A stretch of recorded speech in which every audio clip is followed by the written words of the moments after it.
जसा तव चुन्यावर. म्हणजे तू अर्थ सांगतेस ना, नाही कळलं मग मला. त्या अनुषंगाने स्मरती बाबांचं. जसा तवा चुन्यावर, जसा तवा चुन्यावर. मग पुढे काय?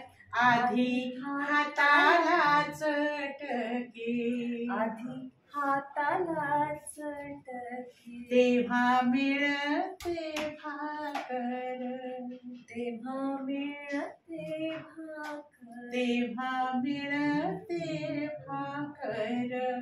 तेव्हा आता भाकर या मिळते शब्दाला, भाकर. त्या भाकरला या शब्दाला तो भाव दे. तेव्हा मिळते भाकर, नाही तर मिळणार नाही का? चटके नसतील तर भाकर नाही. चटके नसतील तर हा. तेव्हा मिळते भाकर. आता ह्यातलं एकदम प्लेन गाव